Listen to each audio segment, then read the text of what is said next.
Thank you very much, Mr. Speaker. Mr. Speaker, I rise to give my support to this appropriation bill presented so well by the Honorable Prime Minister. Mr. Speaker, we are accustomed in this House, when it comes to these bills, to listen to 3, 4, 5, and I've heard as much as 6 hours of budget presentation by prime ministers. Some people are long on talk, but short on action. But this is an action-oriented budget, and I compliment the Prime Minister for making his presentation in such a short period of time. As I begin, Mr. Speaker, may I take this time to express my gratitude to God, my family, and especially my constituency for giving me this opportunity to stand in this honorable House and to represent them and the beloved people of Saint Lucia. I need to single out among the persons, especially my wife, because, Mr. Speaker, you would know the amount of attacks that I have come under since I entered the political arena. The members of my family. And Mr. Speaker, I had a member's other side, before any little thing is said, they start crying victimization and this and that.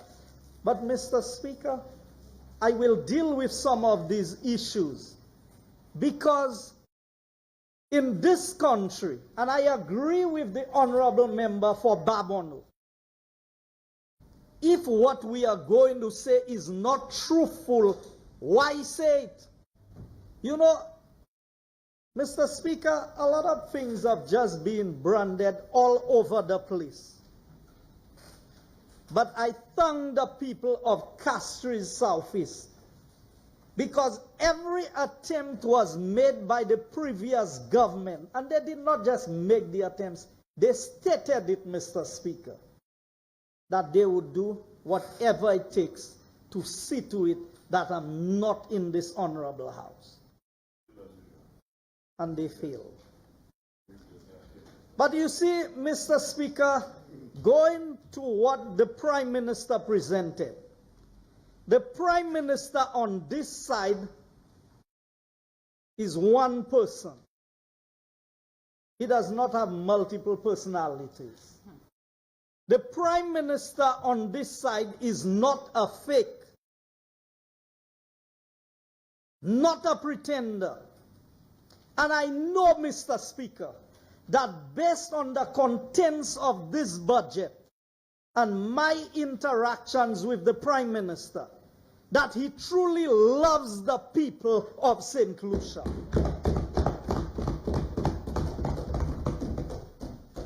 I've had the opportunity to interact with all the persons from Sir John, Dr. Anthony, Dr. Lewis, Honorable Stevenson King, and now the present Prime Minister. I've had the opportunity to interact at a level with every one of these persons who have served in the highest office in this land. And I know a fake when I see one.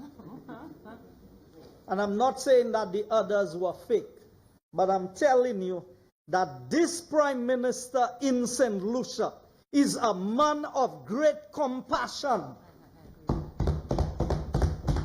He is a leader who understands that he wants better for the people.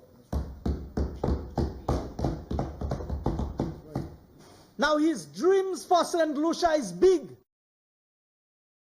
And I see some members opposite have a problem with that.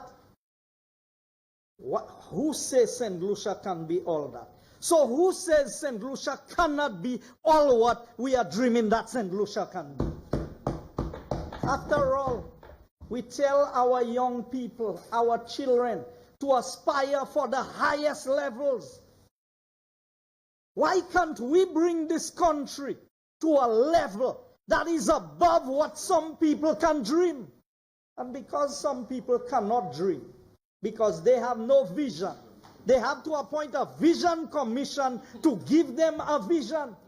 But the good book tells us, Mr. Speaker, where there is no vision, the people perish. And that is why for the last 15 years of the reign of the Saint Lucia Labour Party, Saint Lucia was perishing. Because they only realized very late in the third term in government that they had no vision, and they put a vision commission to try and give them a vision. I know. I could see. I've said enough to take care of everything that was said on the other side. He is willing to try new things. And this budget is a prime example. Try new things. You see, you cannot do the same thing all the time and expect a different result. And that's what the Labour Party did for the last 15 years. Just think for a moment, Mr. Speaker. If a quarter of the plans of the United Workers' Party was to materialize during this term in office, what a change we would see in the landscape of Saint Lucia. A change for the better. Now, they have some words I'm reluctant to use, because every word the Labour Party touches, they destroy. They came with transparency and accountability. Nobody don't want to use that word in Saint Lucia again. They came with better days. You have to avoid, you have to find other words to use instead of better. Because there is a way, there is something about the Labour Party that destroys everything that they touch. And imagine words that are well-meaning in the dictionary is destroyed by the Labour Party once they use it. They came with jobs, jobs, and more jobs. They came with immediately, Mr. Speaker. 100 million immediately. And they said, well, immediately could mean a number of times. So we need a new dictionary. So the Labour Party has their own dictionary and meaning. Now we are accused, and I heard them, and I pay attention. I pay attention. That this budget is for foreigners, friends, and family. And I say to them, I agree. This budget is for foreigners, friends, and family, because on this side of the house, we welcome every foreigner who comes to Saint Lucia. The tourist dollars are welcome in Saint Lucia. The foreign investors are welcome. So is that a government for foreigners? Of course. It's in our manifesto. Friends, all Saint Lucians, both here and abroad, are our friends. Our neighboring countries are our friends. So what is this budget for? Friends and then family.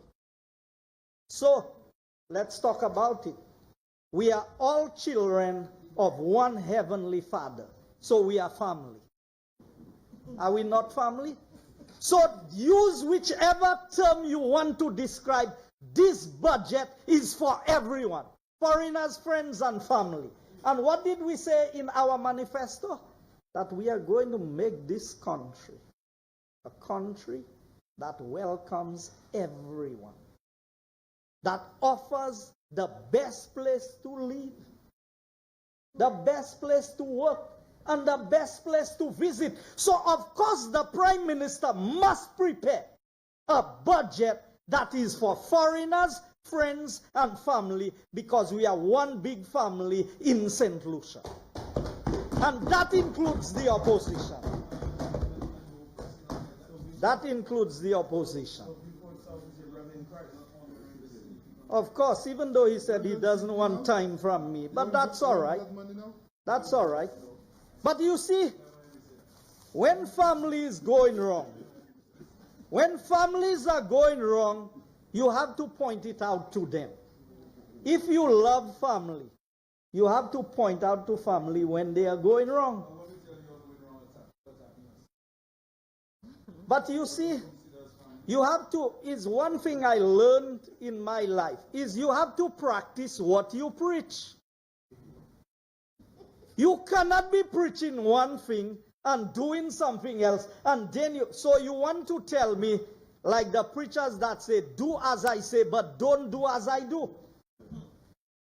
Because you've had 15 out of the last 20 years to implement the ideas that you want to give us. All of them failed.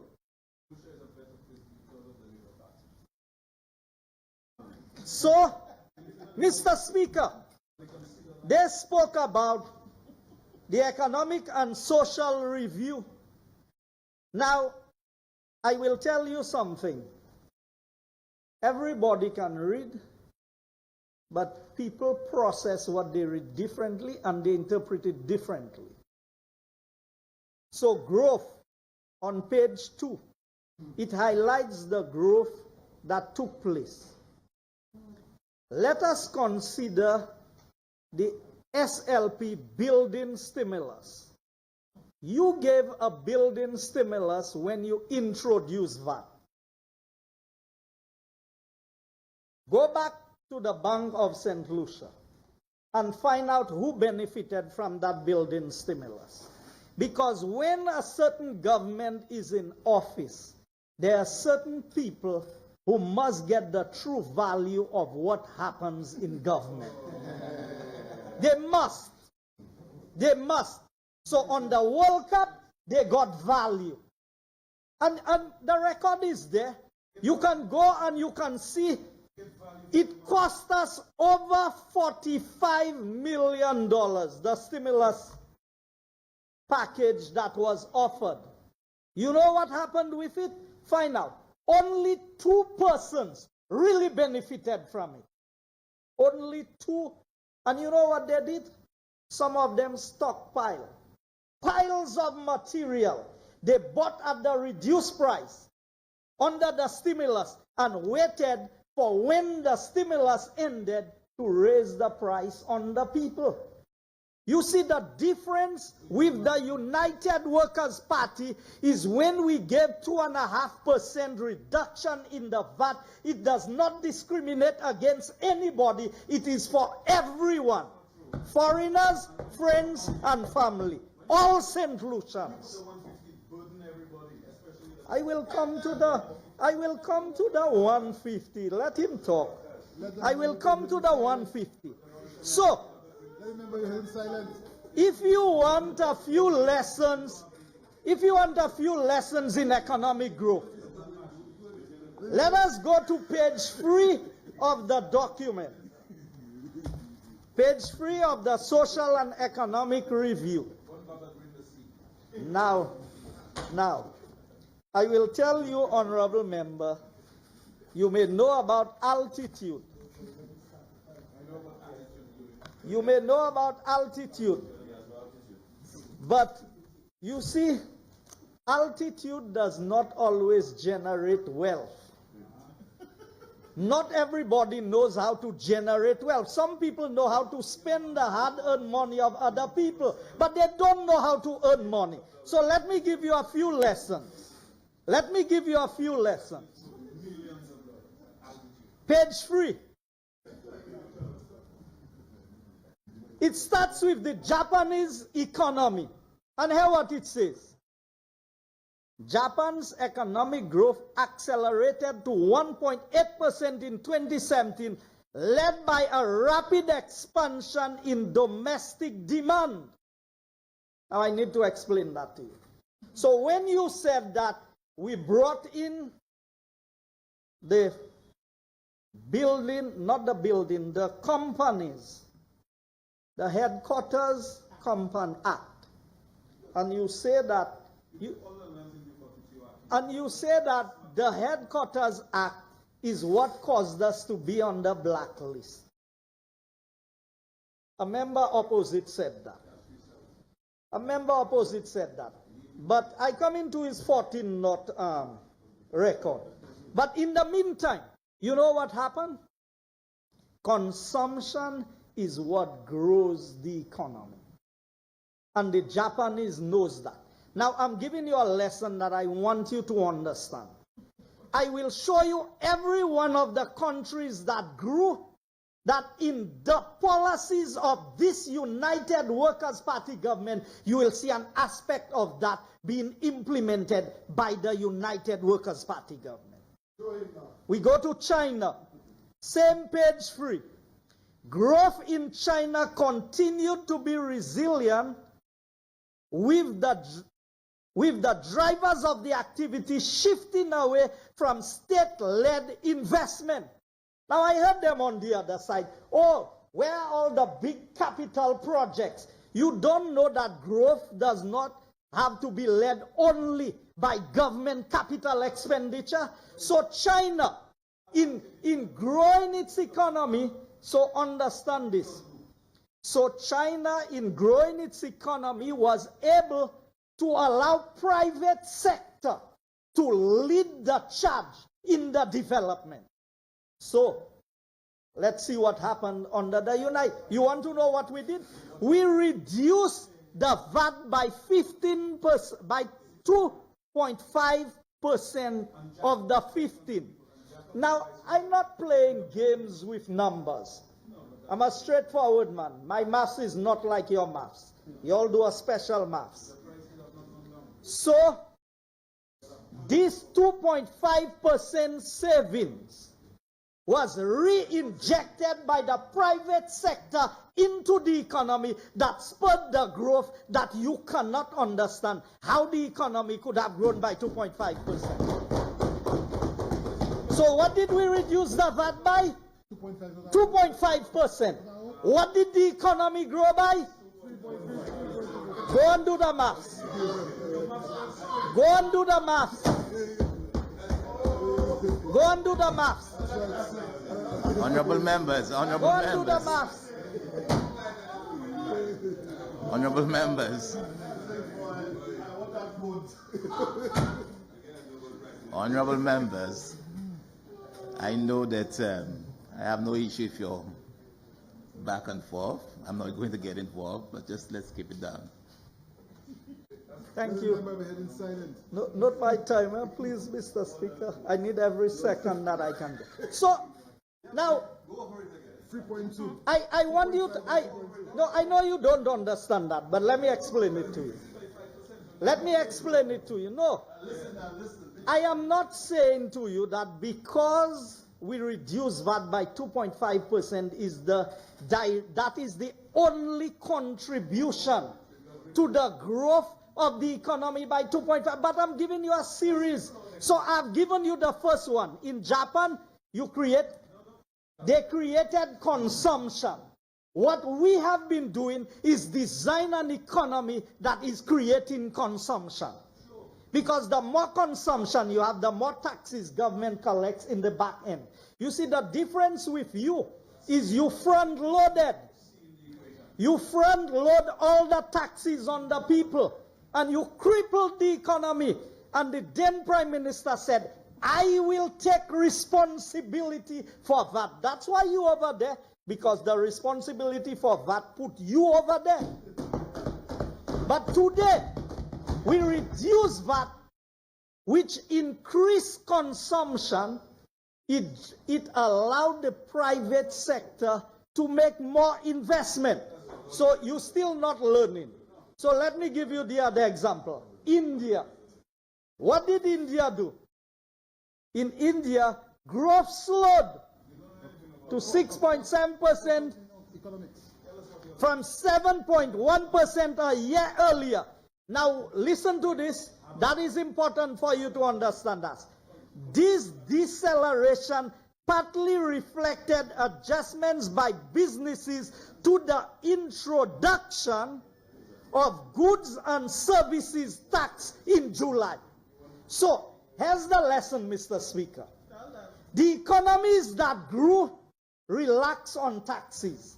The economy that shrunk in India was a direct result of the implementation of new taxes. You know, that was the year before. You don't even understand what was happening. You don't understand. So,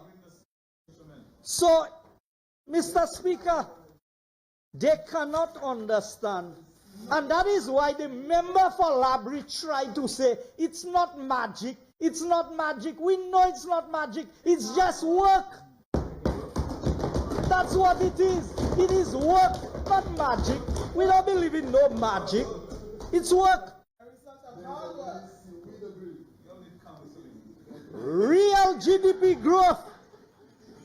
On page 7, it says real GDP growth is estimated to have increased by 2.5% in 2017 compared to growth of 1.7% in the previous year.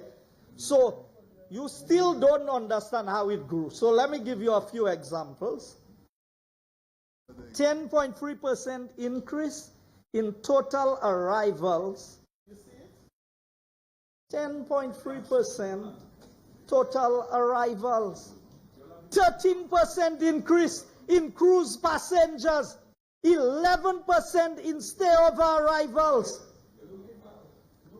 You are asking, where did the growth come from? Now, you want to claim you build all the hotels. You can claim you built all of Saint Lucia. The fact of the matter remains, you were in government for 5 years, and 3 of these 5 years, the economy was on decline. So,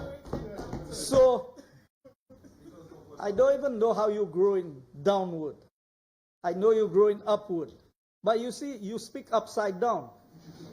So you always give the people a 6 for a 9. So when you speak upside down, your action is always upside down. So, manufacturing. I mean, all the evidence is there. It's what you choose to read, you know. The manufacturing sector is estimated to have expanded by 3% in 2017. So why would the manufacturing sector expand?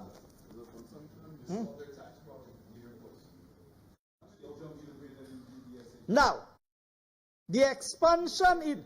Now you see, that's the brilliance of the United Workers' Party that you cannot understand.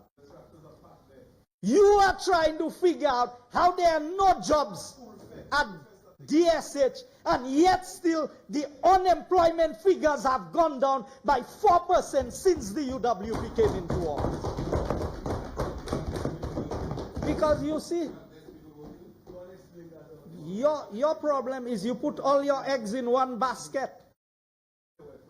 All the years you have been there, you put all your eggs in one basket, and when the basket falls, the economy falls. But you focusing on DSH, where the thousands of jobs, Ojo Labs, you think that's the only formula that United Workers' Party has for creating jobs? You know, it is amazing that the members opposite don't get the most basic things about how to make an economy work. And no wonder Saint Lucia has been in the situation that it is. So here's what it says. The expansion in most productive sectors resulted in improved labor market conditions. 8%. On page 8, it says here, while prices were influenced by higher inflation in St. Lucia's trading partners through import prices, these were partly offset by domestic factors such as the reduction in the VAT rate. So when you talk about, under UWP prices going up, the same public servants you are using, they were the ones who wrote that. I didn't have no influence on them in writing it. So, you want to find out what we did?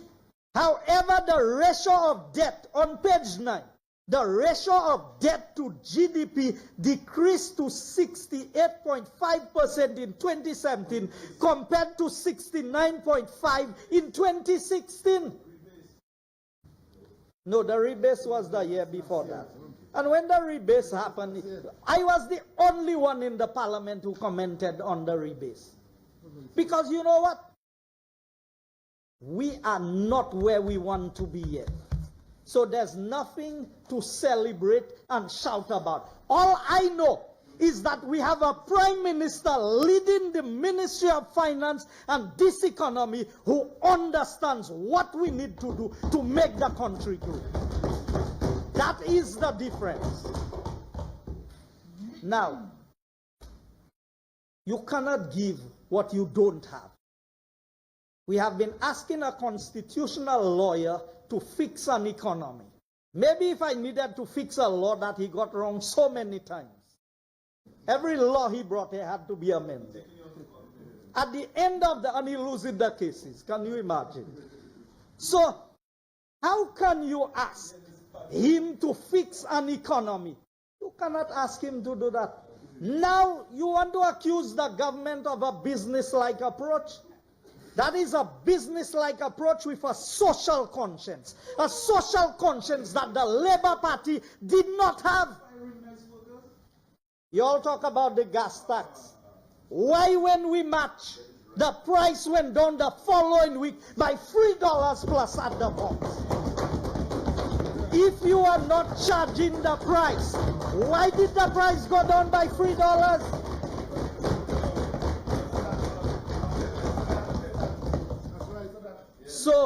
So you asking, so why but since when the price went down, it didn't go back up.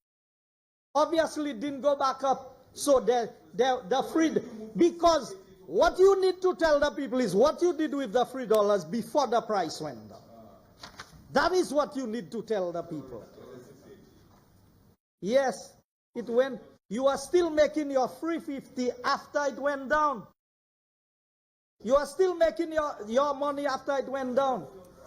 So, Mr. Speaker, these gentlemen on the other side, the honorable members, you know, they don't understand what to do and they are baffled.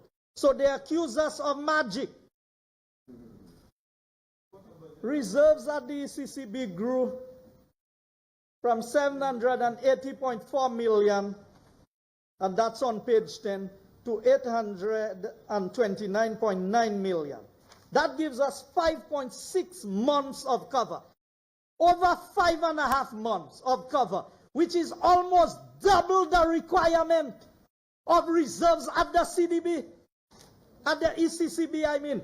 Now let's compare that with Barbados.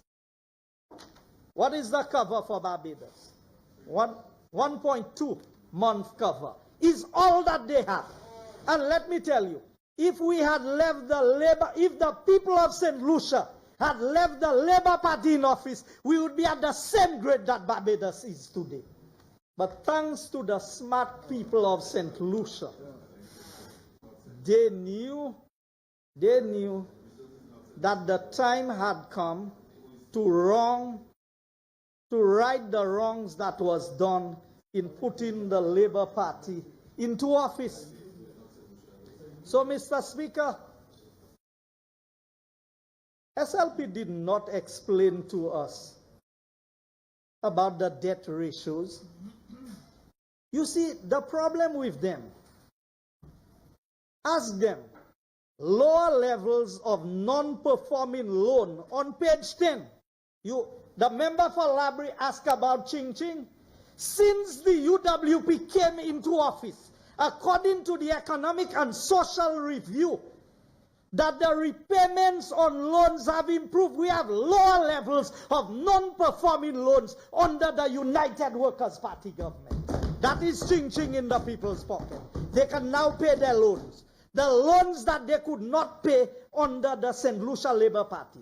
And Mr. Speaker, if you want to prove what I'm saying, stand at any junction on the Millennium Highway.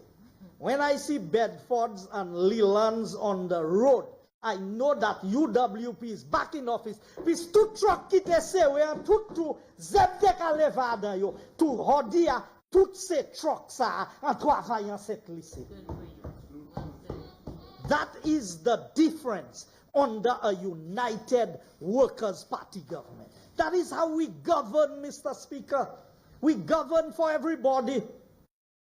You know, before, one set of trucks alone was seen on the road. And when you stood in any street corner, you could count 40 trucks from the same company for the same day, while all other trucks were packed. Depuis flambeau en gouvernement, tout le monde qui a abandonné truck yo, via acheter pour ces trucks là, et ces trucks là Sushima à travail. Et dès là où les Bokoria still pas in a truck, because since December to now, there's been buoyancy in economic activity in the construction sector, because this is the Workers' Party. That is the difference. So you want to find out? Construction, you know, has expanded. This sector has expanded. Increased imports in construction material by 12.1%. Now I want to ask the members opposite a question. Where did that material go? Is it stored in a warehouse?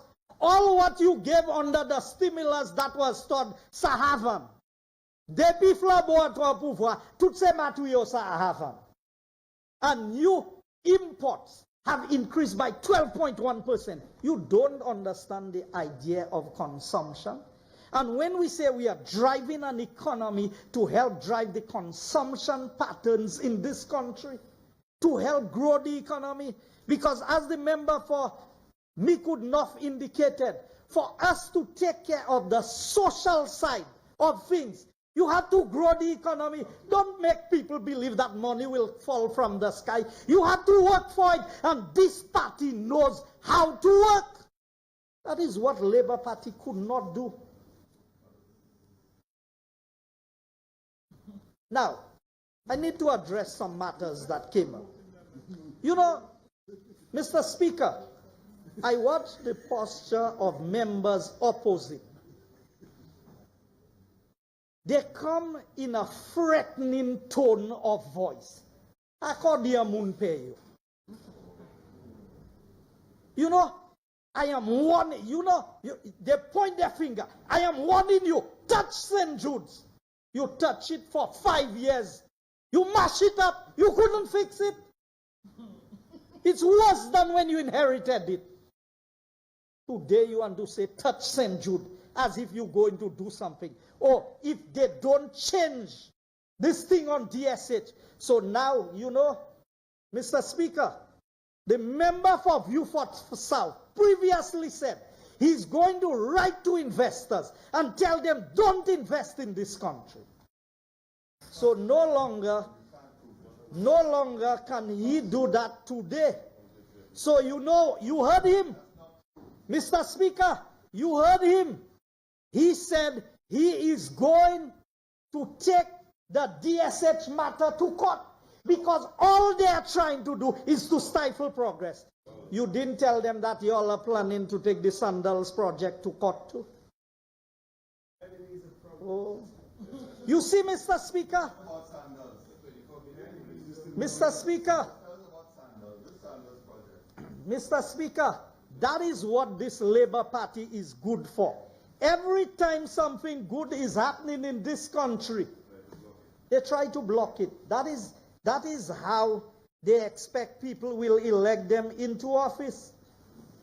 But let me tell the honorable member for Castries South.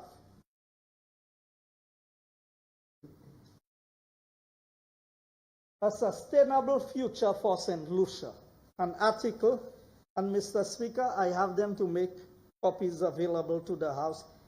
Now here's what, and when the member for Ancillary Canaries said that is unpatriotic, he was right. This is what the article says.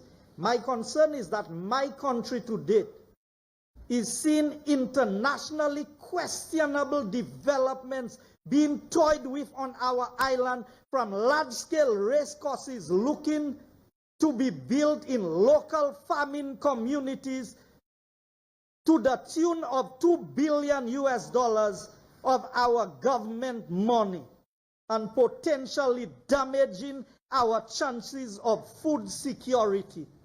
Now, I know the member doesn't know Vieux Fort.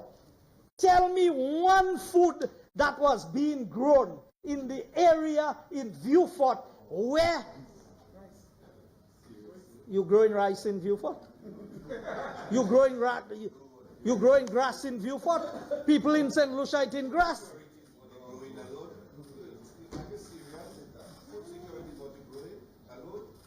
I come into that. But the cattle had disappeared long before. As the member for Vieux Fort North, as the member for Vieux Fort South, what happened to the Beausejour farm under the watch of the Saint Lucia Labour Party? As a child, Beausejour farm used to produce eggnog. As a child going to school, that is where we went on tours. I can tell you some of the cows from Beausejour died in odd sun. And as the member for Vieux Fort South, Mr. Speaker, as the members, what happened? When they took over the farm, the biggest sheep I ever saw in Saint Lucia, the Barbadian black belly, as a child going to primary school. That is where I went to see animals. When the Labour Party came into office, all the animals disappeared. Honourable members. Honourable members. I said to you, the biggest one I ever saw. Mr. Speaker, all the animals disappeared from the Beausejour farm. Today, Labour Party want to present themselves as if they are champion for farmers. You are champion for farmers. You care about food security. You bird under the Labour Party coupe par coupe program. You burn the farmers' sheds. The farmers' sheds were burnt. And the farmers who went to harvest the bananas, the whole estate was chopped down. That was during the time when the Labour Party was on a rampage to destroy the banana industry in Saint Lucia. Today you want to come and talk about food security? What food security? When Saint Lucia had all these bananas, we had food security. Because I know about farming. You see, some people talk about farming. But you need a main crop in any agricultural sector to have food security. Because let's say farmer te plante fig. Bola go ek bo avina, yo ka plante dashin, yo ka plante defosiam, yo ka chipe se mangoa, etc. different ba. On the Labour Party, all of that was destroyed. For what? For cheap political gain. They went on a rampage. And Pat Joseph and the late Rupert Gajada was on Jugwa. And they said it. And today you want to come and tell the people of Saint Lucia that you're concerned about food security. Because you see, you try to destroy what is good in this country. And then you try and come on under the guise that you are working for the people. You're not working for the people. Mr. Speaker, they have some very troubling things. And I want to tell the Labour Party, your scare tactics and your threats will not work. The people of Saint Lucia have spoken. And they were clear in the mandate given to this government to lead the affairs of this country for the next 5 years. And at the end of 5 years, if they are not satisfied, they know what to do. You want to incite instability in the country. You make all kinds of threats that if you do this and if you do that, but they're not saying the other part. But I have a good history of what happened in Saint Lucia. I have a good history in what happened between 79 and 82. Win, we win. Lose, we win. That was the mantra of the Labour Party in 79. And who was when they spoke about education, Mr. Speaker, ask them who was the youngest minister of education in Saint Lucia. And ask them who changed the laws to make him the minister of education. Now they brought another one here who want to do something. According to Tony Cozier, no peaceful honeymoon. And he was describing when the former CEO of West Indies Cricket, and I have copies to make it available to the House, Mr. Speaker.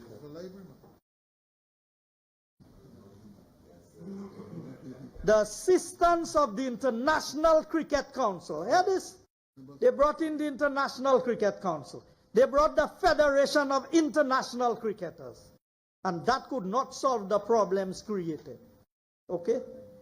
They had been sought to reach settlement, but it came to nothing, leading to the latest need for arbitration and subsequent injunctions. The Whipper, which was the body representing the West Indies players, has a 14-0 record in such matters. So staggering. Now, that is the most renowned cricket writer and commentator in the West Indies, Tony Cozier. And here is what he said. So it was staggering to hear Healy say during the lengthy going away interview with Simon Crosskill on the Sportsmax last week that the Whipper had told the joint meeting of CARICOM Cricket Subcommittee earlier in September that if they happen to lose one, it would shut down cricket. In other words, there would be a strike. You stop strikes. And you know what? And you know where they sent him? You know where they sent him, Mr. Speaker? They sent him to England to do more destruction. Honorable members, member for Ancillary Canaries and member for Castries South.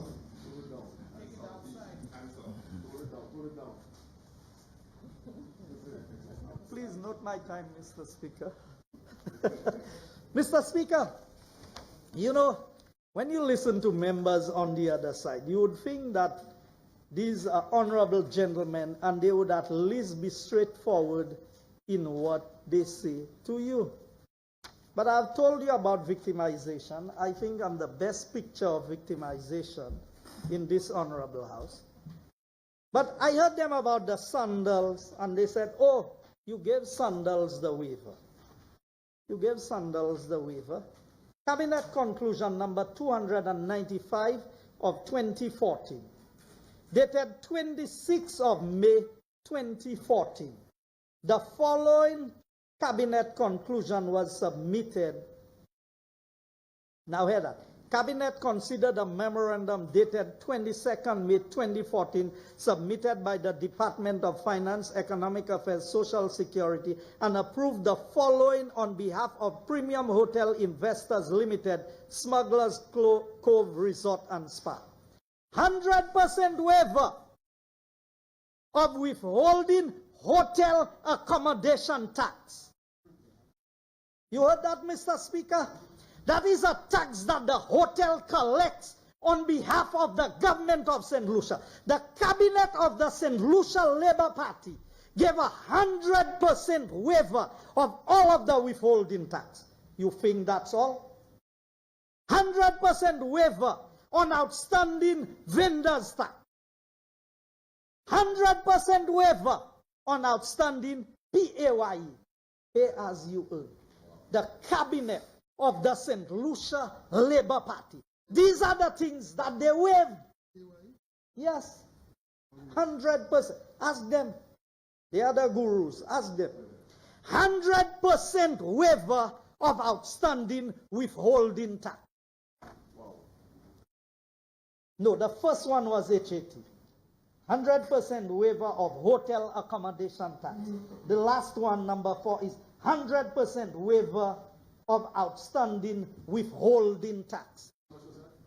They didn't, I don't know the figures. The cabinet conclusion does not have the figures.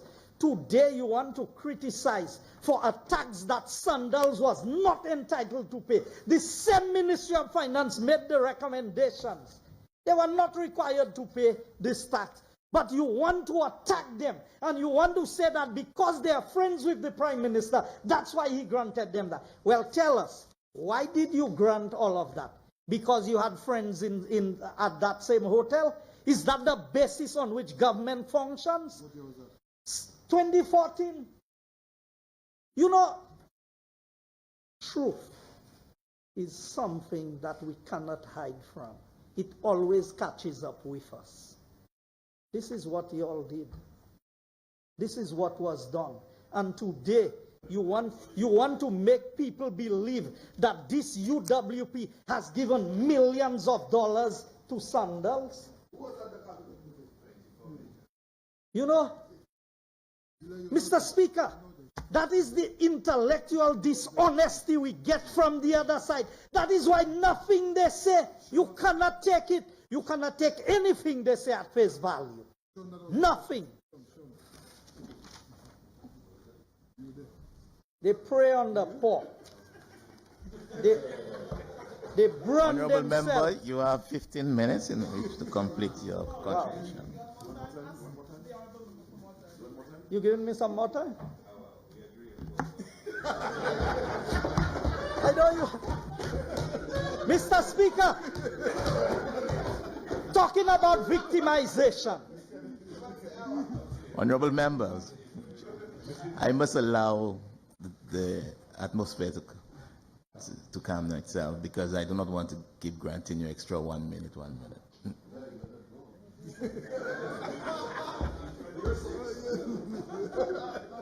Mr. Speaker, let me know when I have 5 minutes. Mr. Speaker, here are the list of workers. The list of, when they talk about victimization, we have a list of 15 workers. Now, with the nice workers, their contract ended and it was not renewed. These workers had valid contracts. The Labour Party fired all of them. They took them to court, and the city council workers won their case. And today, the United Workers' Party, under the leadership of the Prime Minister, is making allocations to pay these workers that was victimized by the Saint Lucia Labour Party. You want to talk about victimization?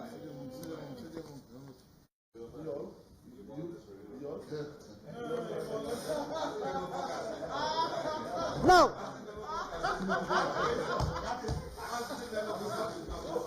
Labour Party, collective responsibility. so Mr. Speaker, I hope you're taking into consideration how much I can speak.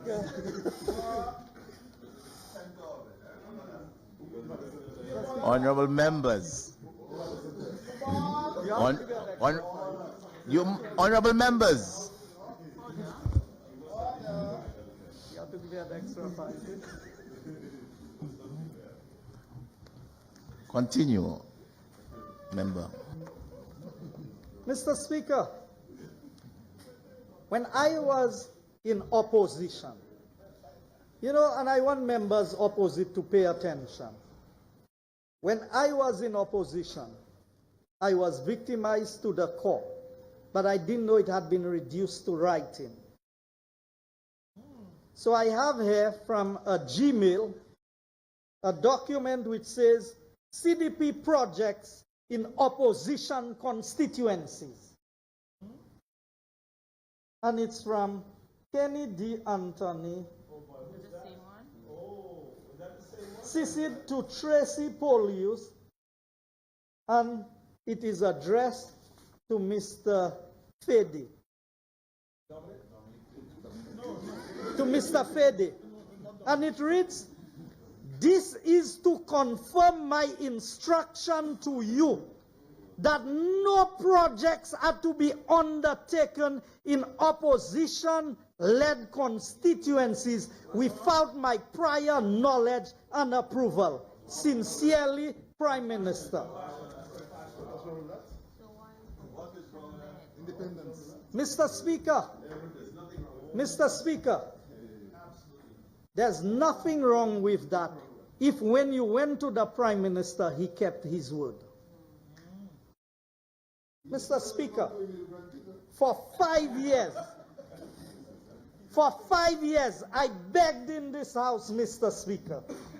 I begged for $35,000 to complete the project of the Bexon Park. I went to the then Prime Minister in person. I had conversations with him. I wrote. So I didn't speak to you.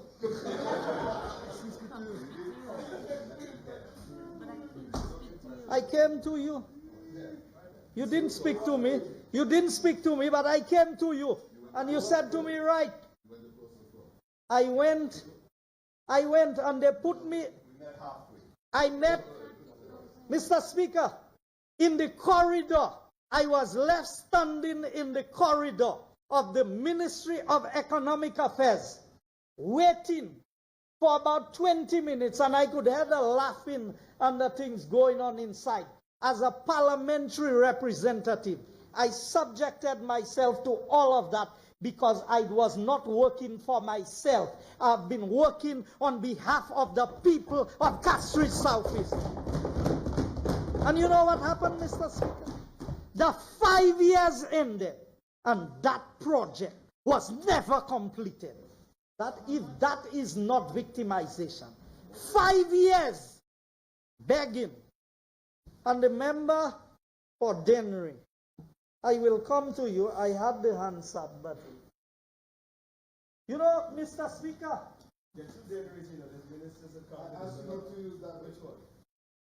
You know, okay, I will not use it. I will leave it for better times. Mr. Speaker, we need to understand that one time we will be on this side and one time we'll be on that side. And when I used to give the members things for their constituency, when I came into office, I said, give me a quarter of what I used to give you, and I will be happy. And I got nothing. And I'm saying to them today, show the record of what you did for me, and I'm doing twice of everything you did for me when I was in opposition. I'm willing to do double. I'm willing to do double. Not what you did through Joachim, not what you did through my opponent. Bring it. Mr. Speaker, we talk about Through him. We talk about artificial intelligence. They were the ones who said that it's MP's program. It's a program for parliamentary representatives. I have a paper here from CNN.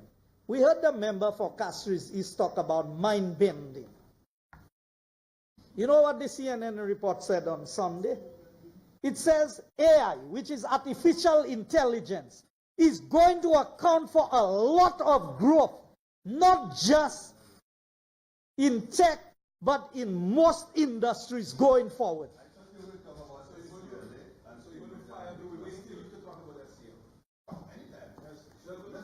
Mr. Speaker, you want me to talk about SCL? I'll talk about Robert Lindquist. I have every receipt that you paid the $3 million, even though it was deleted from the smart stream system. And it could only have been deleted from the smart stream system by a senior, a high person in authority. But I had time to get it before it was deleted. $3 million paid to investigate me. I have the copy of every phone call that I made. Every email that I sent is here. And the member for Beaufort South in his presentation was about to say the report said that. But he changed his words halfway. I want, Mr. Speaker, I am calling on the opposition who was in government at the time to come and show the people of Saint Lucia where you spend $3 million to investigate me. And then to say that that is not true. And I'm so happy the leader of the opposition and member for Castries, he has excellent timing. He walked in at the right time. At the previous sitting of the House, when I was making my presentation, he stood up, Mr. Speaker, and you remember I allowed him to speak. I said, let him speak. You know what he said? He didn't know nothing about investigation. Now, Mr. Speaker, I have in my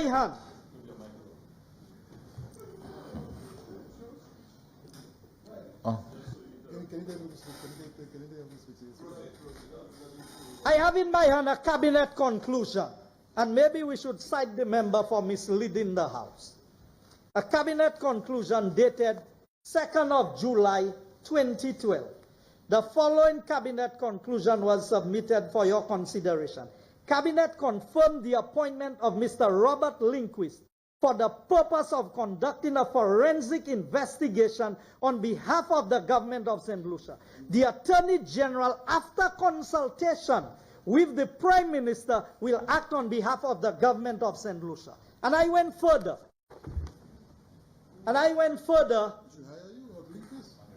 Honorable member for Castries. Mr. Speaker, the member is misleading the House. He said Honorable member. He said, Honorable member. 42.6. No, let me make a point here. You turn on your light and you turn it off and you allow it to go. You said let him continue. He has moved on. I have not heard in he moving on. He has not said anything to me to impact in any way adversely to your position. So that's another 2 minutes, Mr. Speaker. Mr. Speaker, in my hand. Now remember, I said the cabinet conclusion was 2nd of July 2012. The attendees at that cabinet meeting on the 2nd of July 2012, members present, Honorable Dr. Kennedy Anthony, Honorable Philip J. Pierre. I don't need to go down the rest. That is the point I want to make. When it was confirmed,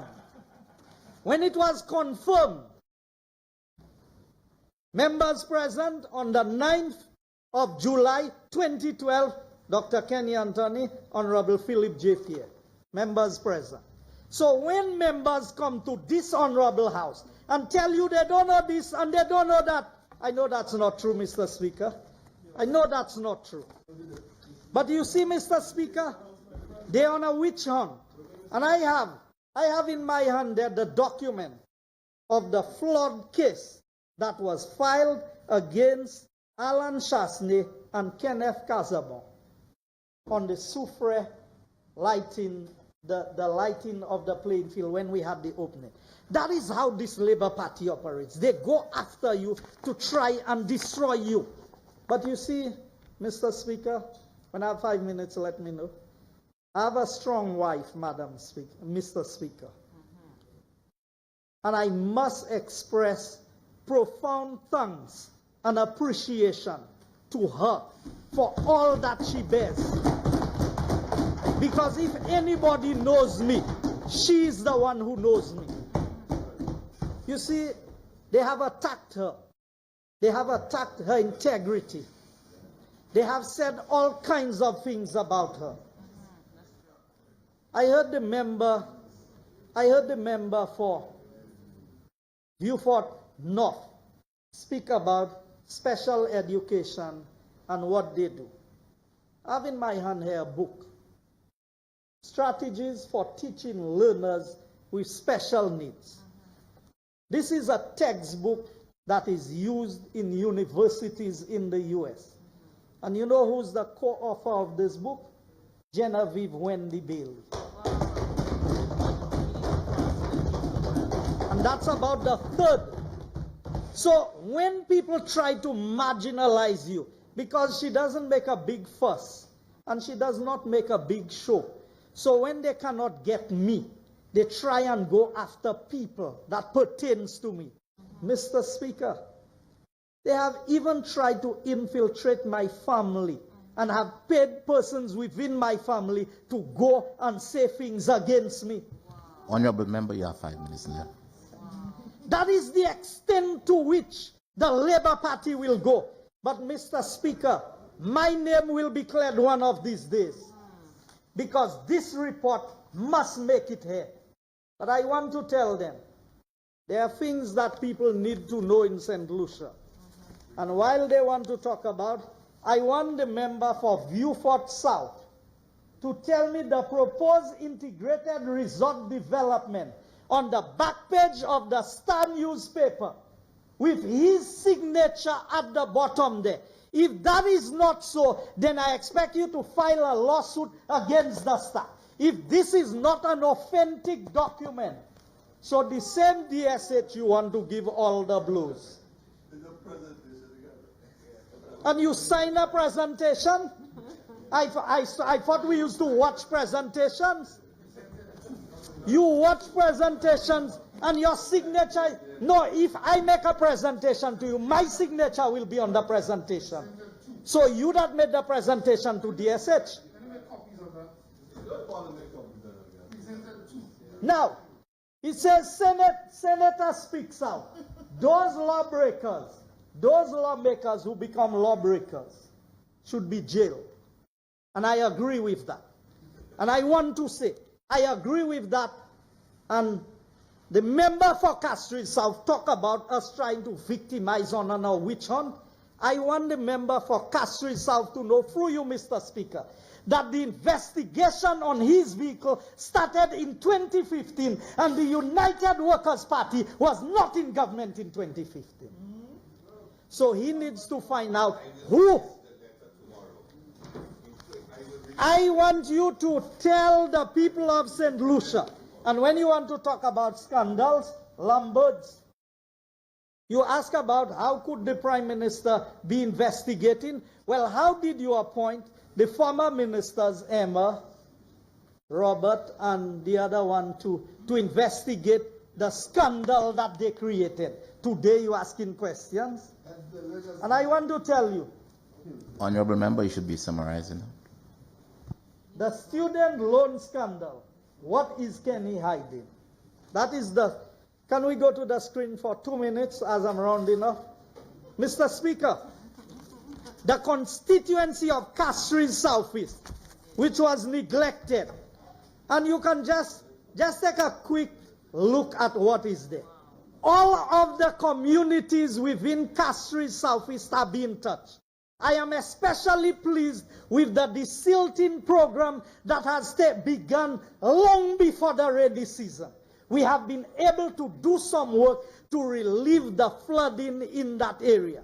There are footpaths, there are drains, there are roads being constructed. I must thank the Minister for Infrastructure for the works being done.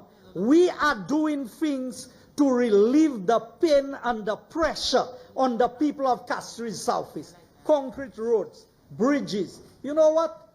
When you squeeze the people, when you did not do projects to affect the people of Castries Southeast, you know what? When you said you do everything to get Guy Joseph out of the Parliament of Saint Lucia, the people of Castries Southeast gave me the most resounding victory a UWP candidate has had in Castries Southeast. And I want to thank them. And I will continue to serve them with pride and with dignity. And I will let them know their parliamentary representative will never be caught in a scandal, will never be caught in corruption. That is why, Mr. Speaker, I am pleading and I am begging, I am asking the Labour Party, the report that you are hiding, that the people, the taxpayers paid $3 million for, table it in the House, bring it in the House, and let the people know where Guy Joseph went wrong. Mr. Speaker, I believe in education. Through my efforts, I now have 5 students at Monroe who have 75% scholarship. I have paid for 25 students last year for Sir Arthur Lewis Community College and 22 this year. Wow. This is a parliamentary representative who believes in the young people and in educating the young people. That is what this United Workers' Party is about. And that is what this budget, Mr. Speaker, in closing, this budget is going to deliver more for the people of Saint Lucia than we ever received for the last 5 years on the Saint Lucia Labour Party. I thank you.